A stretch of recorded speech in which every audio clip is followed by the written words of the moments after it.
Isang magandang tanghali po sa bawat isa po sa atin.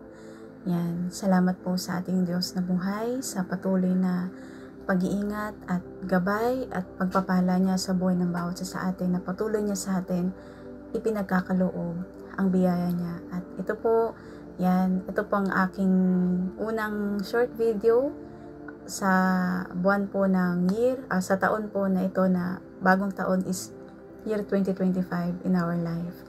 Yan. So, ito po, nais ko pong magtrabaho sa ating Panginoon.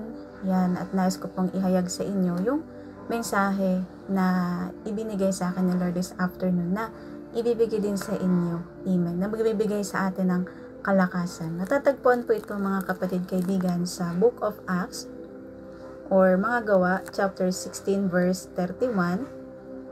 Sinabi po ito ng mga alagad ni Jesus doon sa isang lalaki, amen, na nabago yung buhay. Sabi po nila dito sa lalaking yon or sa taong yon, at kanilang sinabi, manampalataya ka sa Panginoong Hesus at maliligtas ka, ikaw at ang iyong sangbahayan. Ulitin ko po ulit, sabi sa mga Gawa, chapter 16, verse 31, at kanilang sinabi, manampalataya ka sa Panginoong Hesus at maliligtas ka, ikaw at ang iyong sangbahayan. Yan. Baga, sa buhay po natin, mga kapatid, tayo po ay manatili na manampalataya po sa ating Panginoong Hesus. Dahil kapag tayo po ay nanampalataya sa ating Panginoong Hesus, tayo po ay maliligtas. At hindi lamang tayo, pati rin po ang ating pamilya, ang ating sangbahayan. Amen po. Ikaw bilang mananampalataya kay Kristo Hesus, hindi hahayaan ng Panginoon na ikaw ay mapahamak, even your family. Amen.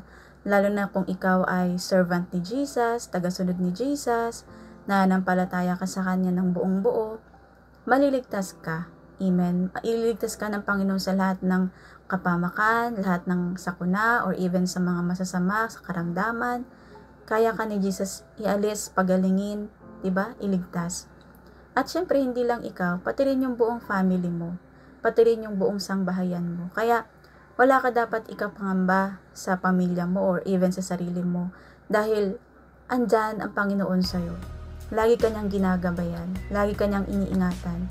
Minamahal ka ng Panginoon. Amen? Ikaw, ako, tayong lahat. Lalo na't kung ikaw ay naglilingkod sa Panginoon. Lalo na't kung ikaw ay buong pusong nananampalataya sa Kanya. Kaya nga sabi niya sa Kanyang salita, ang nanampalataya sa Panginoong Hesus ay kailanmay hindi mapapahiya. Amen po. Hindi hahayaan ng Diyos na tayo po ay mapahamak o mapahiya. Yung mga prayers po natin, kaya ni Lord ibigay yan. Lalo na yung pag-iingat sa atin everyday, yung pagliligtas niya sa atin. Amen. Sa lahat ng sakuna o sa mga problems, trials natin pinagdadaanan.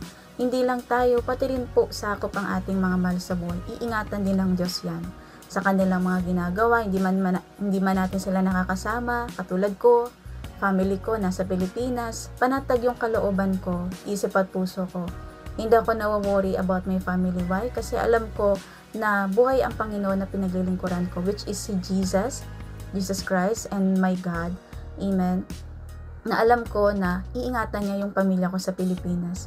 Poproteksyonan niya, gagabayan niya ang aking buong pamilya sa Pilipinas. Amen po sa mga gagawin ng family ko, sa trabaho nila, sa pag-aaral, sa mga gagawin nila. I know, ang presence ng Lord ay nasa kanila. Diba? Even ako, tayong lahat, kayo. Amen. Ikaw, nanonood ng live na to, huwag kang mangamba, huwag kang matakot. Dahil kasama mo ang Panginoon sa buhay mo. Kung alam mong andyan si Jesus sa'yo, panatag yung kalooban mo. Why? Kasi meron kang dakilang tagapagligtas na mag-iingat sa'yo, magliligtas sa'yo, at gayon din sa family mo. Manampalataya ka lamang. Huwag kang lumayo sa Panginoon. Amen? Manatili ka sa Panginoon. Amen? So, yun lamang po ang aking maikling short video na isinare ko po at isinare sa atin ng Lord sa Book of Acts or mga Gawa, chapter 17, verse 31. I hope na mapagpala po kayo sa panibagong word ni God na binigay niya sa atin this year, 2025 ng ating buhay. Pagpalain po kayo ng ating Panginoon, pagpalain tayong lahat, mahal na mahal tayo ng Diyos, mahal ka ng Panginoong Hesus na nanonood ng live na ito. And I love you all. Jesus loves you and God bless you all. Bye! See you next time in God's will. Sarangyo!